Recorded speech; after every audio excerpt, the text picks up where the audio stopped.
ऋग्वेद के उपलब्ध भाष्यों में अधिकतर भाष्य यज्ञपरक और देवपरक ही मिलते हैं, किंतु आत्मानंद जी के भाष्य की यह विशेषता है कि वह आध्यात्मिक स्तर का है। यह केवल अस्यवामी सूक्त पर ही है। इस भाष्य में अन्य वेद भाष्यकारों स्कंद स्वामी, भास्कर आदि का उल्लेख तो है, परंतु सायणाचार्य का उल्लेख न होने से ऐसा सिद्ध होता है कि ये सायणाचार्य के पूर्ववर्ती रहे हैं। अन्य अनेक प्रमाणों के आधार पर इनका समय 14वीं सदी सिद्ध होता है। इस भाष्यकार के प्रत्येक मंत्र का लक्ष्य परमात्मा है।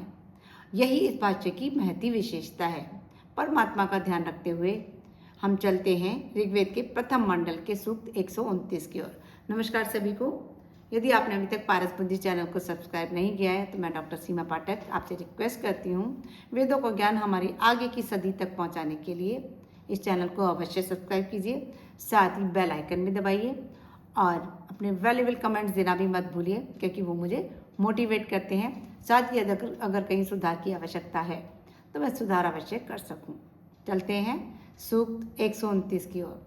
इसके ऋषि हैं देवोदासी, देवता इंदु और छंद है अत्यष्टि। हे पाप रहित प्रेरक इंद्रदेव, आप यज्ञ कार्य के लिए अपने रथ को आगे बढ़ाते हैं और अपरिपक्वों को भी शीघ्रता से अभिष्ट प्राप्ति के लिए उपयोगी बना देते हैं। अन्न के प्रति आपका विशेष आकर्षण है। शीघ्रता पूर्वक श्रेष्ठ कर्मों को संपन्न करने वाले पाप मुक्त हे इंद्रदेव, वेदज्ञों की इस स्तुति रूपी वाणी के समान ही इस हवि को भी आप स्वीकार करें। इंद्रदेव, आप संग्रामों में वीर पुरुषों के साथ शत्रु को नष्ट करने में कुशल हैं। भरण पोषण के क्रम में जो स्वयं प्राप्त करने वाले तथा अन्न आदि का वितरण करने वाले श्रेष्ठ पुरुष हैं, उन्हें आप शक्ति सामर्थ्य देते हैं। आप हमारी प्रार्थना सुनें। जिस प्रकार बलशाली लोग अश्व का सहारा लेते हैं, उसी प्रकार समर्थ लोग तेजस्वी इंद्रदेव का आश्रय लेते हैं। हे बलशाली इंद्रदेव, आप मनोहारी रूप में मेघों के आवरण को जल से पूर्ण करते हैं। आप कष्टप्रद असुरों को दूर करते हुए शत्रुओं का संहार करते हैं।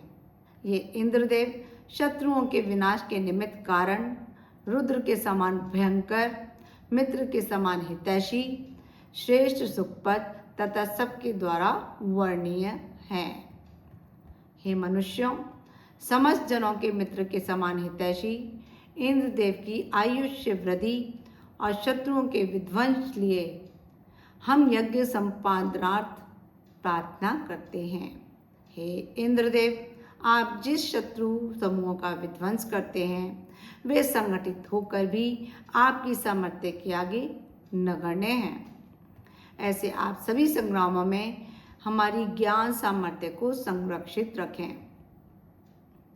हे पराक्रमी इंद्रदेव, आप अपनी शक्तिशाली सामर्थ्य व संरक्षण साधनों की तेजस्विता से शत्रुओं के अहंकार को छिन्न भिन्न कर दें, अर्थात विदीर्ण कर डालें।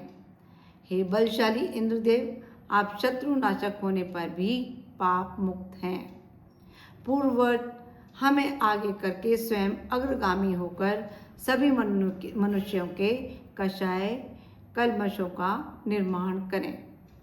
आप सदैव हमारे सम्मुख रहें।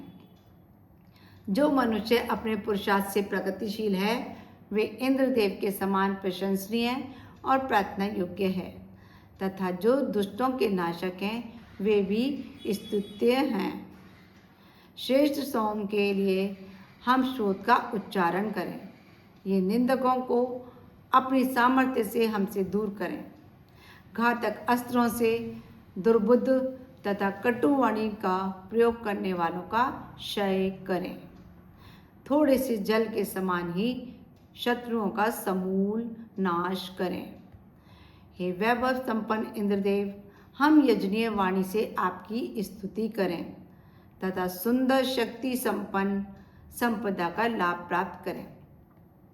श्रेष्ठ मननशील सुविचारों एवं संकल्प शक्ति से अलभ्य इंद्रदेव को प्राप्त करें। यजन करने योग्य इंद्रदेव को सत्य स्वरूप का वर्णन करने वाली प्रार्थनाओं से प्रशंसित करें। इंद्रदेव अपनी यशस्वी संरक्षण सामर्थ्य द्वारा दुष्टों और दुर्बुद्ध मस्तों से हम सभी का संरक्षण करें। हमारे विनाश हेतु अति समीपवर्ती भक्षक राक्षसों द्वारा जो तीव्र गतिशील सेना भेजी गई है वे आपसी कलह का शिकार होकर विनष्ट हो जाए, हमारे समीप तक उसकी पहुंच न हो। हे इंद्रदेव, आप सभी प्रकार के धनों को पाप रहित मार्ग में उपलब्ध कराएं। धन बल से हम किसी को पीड़ित न करें। आप हमारे दूरस्थ अथवा निकटस्थ दोनों जगह हैं। आप दूर तथा निकट जहाँ भी हों हमें संरक्षित करें। उपयोगी वस्तुओं के दान द्वारा हमारी हर प्रकार से सहायता करें। हे ओजस्वी पालनकर्ता संरक्षक तथा अमर इंद्रदेव, आप सुख स्वरूप धन से हमें दुख कलेशों से मुक्त करें। अपने यशस्वी जीवन की रक्षा हेतु हम सूर्य के समान तेजस्वी आपके हो सानिध्य में रहें। हे वज्रधारी इंद्रदेव, आप अपने विशेष रथ से यहाँ आएं।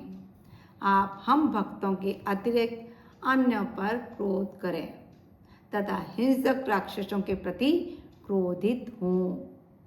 हे श्रेष्ठ स्तुति योग्य इंद्रदेव, आप देव रूप में पाप कर्मों से सदा हमारा संरक्षण करें।